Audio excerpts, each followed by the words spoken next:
நிறைய long travel போகிறவங்களுக்கு, நிறைய பைக் ரைட்ஸ் போகிறவங்களுக்கு, யாரெல்லாம் வந்து பார்த்தீங்கன்னா எக்ஸசைஸ் செய்யாமல் ஃபிசிக்கல் ரொம்ப ஆக்டிவிட்டீஸே பண்ணாமல் இருக்கிறவங்களுக்கு, மெயினாக வந்து பார்த்தீங்கன்னா ஒபிசிட்டி ரொம்ப வெயிட் பருமனாக இருக்கிறவங்களுக்கு, ஸோ இந்த மாதிரி இருக்கிறவங்களுக்கு தான் மெயினாக அந்த ஸ்பைனல் கார்டு டிசார்டர் ஆயிரும். நம்ம வீட்டில் என்ன மாதிரி சரி செய்யலாம்னு பார்த்தீங்கன்னா, விளக்கெண்ணெய் இருக்கும். விளக்கெண்ணெய் எடுத்துட்டு நல்லா சூடு பண்ணிவிட்டு அதில் கொஞ்சம் மஞ்சத்தூள், கொஞ்சமாக சோத்துக்கத்தாழை, அதில் கொஞ்சம் ஆமணக்கு இலை, ஸோ இது எல்லாம் போட்டு அரைச்ச மாதிரி பேஸ்ட் மாதிரி பண்ணிவிட்டு ரெகுலராக அப்ளை பண்ணிட்டு வந்தீங்கன்னாவே கொஞ்சம் பெயினும் அந்த இன்ஃப்ளமேஷனும் நல்லாவே குறையும். உங்களுக்கு பைல்ஸு இல்லைன்னா ஃபேனல் ஃபிஷர்ஸு இல்லைன்னா வந்து ரெக்டல் ப்ரொலாப்ஸ் இந்த மாதிரி இருக்கக்கூடிய கண்டிஷனுக்கு கூட இதே மாதிரி பெயின் வரும். ஸோ அதனால் அருகாமையில் டாக்டர்கிட்ட பார்த்துட்டு இது ஸ்பைனல் கார்டு பெயினா இல்லை வந்து இந்த மாதிரி பைல்ஸ் பெயினான்னு சொல்லி நீங்கள் வந்து டிஃப்ரென்ஷியேட் பண்ணிக்கோங்க. ஸோ மெயினாக இந்த ஸ்பைனல் கார்டு பெயினுக்கு வந்து பார்த்தீங்கன்னா இன்டெஸ்டின் ரொம்ப கிளியராக இருந்தால் தான், அதாவது மோஷன் நல்லா ஃப்ரீயாக போய் நம்ம இன்டெஸ்டைனில் ஒரு கேஸ் இல்லாமல் இருந்தால் தான் பெயின் நல்லாவே குறையும். எனக்கு ரொம்ப பெயின் இருக்குது, எனக்கு ரொம்ப உட்காந்து ரொம்ப என்னால் டாலரேட்டே பண்ண முடியல, எந்திரிக்கும் போதெல்லாம் ரொம்ப முடிய மாட்டேங்குது, லாங்காக என்னால் உட்காரவே முடியலன்றவங்களுக்கு நம்ம ஆயுர்வேதத்தில் நல்ல முழுமையான சிகிச்சை கொடுக்க முடியும்.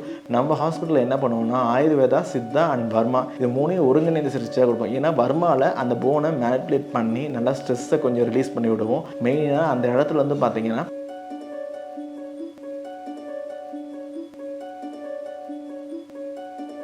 ஹெல்த் கஃபே தமிழ் நேயர்களுக்கு வணக்கம். நான் டாக்டர் ராஜகோபாலகிருஷ்ணன், ஸ்ரீ போகர் அறைகளிலிருந்து பேசுகிறேன். இன்றைக்கி நம்ம பார்க்க போகிற டாபிக் வந்து பார்த்திங்கன்னா டெயில் போன் பெயின். அதாவது நிறைய பேருக்கு வந்து பார்த்திங்கன்னா உட்காந்து முடிச்சிருவாங்க, உட்காந்து எந்திரிக்கும் போது ஒரு புல் பண்ணி இழுக்கும், அப்படி எந்திரிக்க முடியும் போது அப்படி சேர்லேருந்து எந்திரிக்கும் போது அப்படி நல்லா பெயின் கொடுக்கும். அந்த முதுகோட லாஸ்ட்டில் வந்து பார்த்திங்கன்னா ஒரு பெயின் இழுத்து பிடிக்கிற மாதிரி பெயின் இருக்கும், கால் கிராம்ப் ஆகும். ஸோ இது மெயினாக ரொம்ப நேரம் உட்காந்துட்டீங்க, லாங் ட்ராவல் போகிறீங்க, பஸ்ஸில் நிறைய பேர் உட்காந்துட்டு போகும்போது இந்த பிரச்சனையை வந்து நிறைய பேர் ஃபீல் பண்ணுவாங்க. இது மெயினாக எதனால் காசாதுன்னு பார்த்தீங்கன்னா முதுகு தண்டு வட்டத்தில் வந்து பார்த்தீங்கன்னா கடைசி எலும்பு வந்து பார்த்தீங்கன்னா காக்கிசல் வெர்டிபிரான்னு சொல்லுவோம். ஸோ இந்த வெர்டிபிரால இன்ஃப்ளமேஷன் ஏற்பட்டு அது வந்து அழுத்தம் ஏற்படுறதுனால அந்த டிஸ்கில் போய் குத்தும். நிறைய பேருக்கு இது வளைஞ்சும் போகும். இந்த மாதிரி கண்டிஷனுக்கு பேர் தான் டெயில் போன் பெயின் நம்ம சொல்லுவோம், இல்லைனா காக்கிசீடியான்னு சொல்லி பெயின் சொல்லுவாங்க. ஸோ இந்த கண்டிஷனை வந்து நம்ம எப்படி நம்ம ஆயுர்வேதம் மூலியமாக சரி செய்யலாம்னு பார்க்கலாம். மெயினாக இந்த பெயின் எதனால் வருதுன்னு பார்த்தீங்கன்னா நிறைய லாங் ட்ராவல் போகிறவங்களுக்கு, நிறைய பைக் ரைட்ஸ் போகிறவங்களுக்கு, யாரெல்லாம் வந்து பார்த்தீங்கன்னா எக்ஸசைஸ் செய்யாமல் ஃபிசிக்கல் ரொம்ப ஆக்டிவிட்டீஸே பண்ணாமல் இருக்கிறவங்களுக்கு, மெயினாக வந்து பார்த்தீங்கன்னா ஒபிசிட்டி ரொம்ப வெயிட் பருமனாக இருக்கிறவங்களுக்கு, ஸோ இந்த மாதிரி இருக்கிறவங்களுக்கு தான் மெயினாக அந்த ஸ்பைனல் கார்டு டிசார்டர் ஆயிரும். எஸ்பெஷலாக இந்த மாதிரி இருந்தோம்னா நிறைய பேருக்கு வந்து பார்த்தீங்கன்னா வெயிட் லாஸ் ஆகும், லீன் ஆவாங்க. அது நிறைய பேர் வெயிட் குறைக்கிறேன்னு சொல்லிட்டு ரொம்ப லீன் ஆவாங்க. அவங்களுக்குலாம் வந்து பார்த்தீங்கன்னா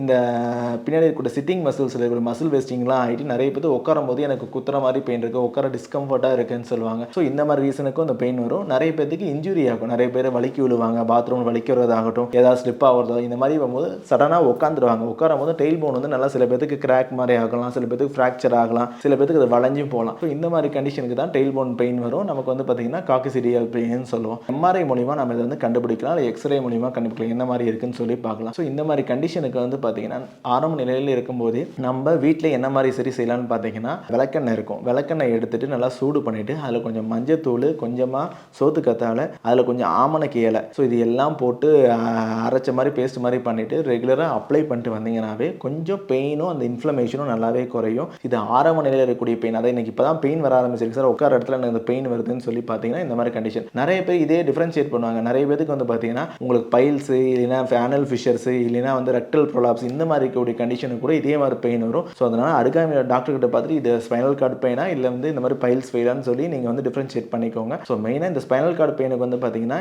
இன்டெஸ்டின் ரொம்ப கிளியராக இருந்தால் தான், அதாவது மோஷன் நல்லா ஃப்ரீயாக போய் நம்ம இன்டெஸ்டைனில் ஒரு கேஸ் இல்லாமல் இருந்தால் தான் பெயின் நல்லாவே குறையும். ஸோ நான் சொன்ன மாதிரி இந்த ஆமணக்கு எண்ணெயை சூடு பண்ணிவிட்டு ஆமணக்கு இலை, கொஞ்சம் மஞ்சத்தூள், சோத்துக்கத்தலை போட்டு சூடு பண்ணி அப்ளை பண்ணவே இன்ஷியலாக இருக்கக்கூடிய பெயின் நல்லா குறையும். இன்னுமே நைட்டு படுக்கும்போது ஆமணக்கு எண்ணெயை வந்து 2 ஸ்பூன் பாலில் கலந்தோ இல்லை வெந்நீரில் கலந்தோ குடிச்சிட்டு படுத்திங்கன்னா, ஒரு 50 ml பாலில் ஒரு 2 ஸ்பூன் விளக்கெண்ணெய் கலந்து குடிச்சிட்டு படுத்திங்கனாவே அந்த வாதம் நல்லாவே வெளியேறிச்சுனாவே அந்த பெயின் நல்லாவே குறையும், இனிஷியல் ஸ்டேஜில் இருக்கக்கூடிய பெயின். இன்னும் சில பேருக்கு வந்து பார்த்தீங்கன்னா அந்த பூண்டு இருக்கு இல்லைங்கன்னா, ஒரு 4 பல்லு பூண்டை வந்து பார்த்தீங்கன்னா ஒரு 50 ml பாலில் போட்டு 50 ml தண்ணி கலந்து ஒரு 4 பல்லு பூண்டு போட்டு நல்லா வேக வச்சு நைட்டில் அந்த பூண்டை சாப்பிட்டுட்டு அந்த பாலையும் குடிச்சிட்டு படுத்திங்கனாவே அந்த கேஸும் இடுப்புக்கான ஸ்ட்ரென்த்தும் கொடுக்கும். இதெல்லாம் இனிஷியல் ஸ்டேஜில் நல்லா ஒர்க் ஆகும். சார் எனக்கு ரொம்ப பெயின் இருக்குது, எனக்கு ரொம்ப உட்காந்து ரொம்ப என்னால் டாலரேட்டே பண்ண முடியல, எந்திரிக்கும் போதெல்லாம் ரொம்ப முடிய மாட்டேங்குது, லாங்காக என்னால் உட்காரவே முடியலன்றவங்களுக்கு நம்ம ஆயுர்வேதத்தில் நல்ல முழுமையான சிகிச்சை கொடுக்க முடியும்.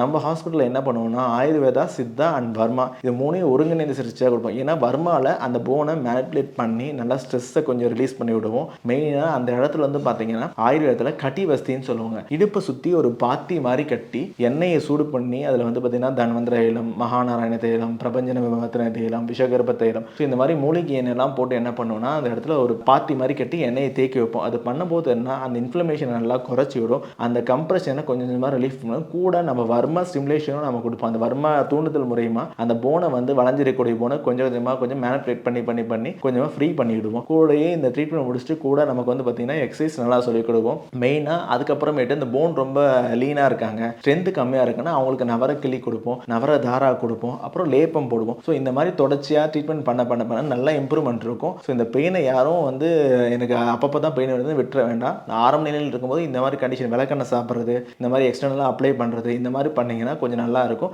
மெயினாக நிறைய பேத்துக்கு இது வரதுக்கு காரணம் வந்து பார்த்தீங்கன்னா கால்சியம் குறைபாடுனால வரும், விட்டமின் D3 குறைபாடுனால வரும். ஸோ அதனால எல்லாருமே ஒரு 6 மாதத்துக்கு ஒருக்கா இல்லை இயர்லி ஒன்ஸ் வந்து பார்த்தீங்கன்னா உங்களுக்கு போனோட ஸ்ட்ரென்த் எப்படி இருக்குது, கால்சியம் எப்படி இருக்குது, விட்டமின் D3 எப்படி இருக்குது. ஏன்னா நிறைய பேத்துக்கு விட்டமின் D3 வந்து ரொம்ப ரொம்ப கம்மியாகவே இருக்குது.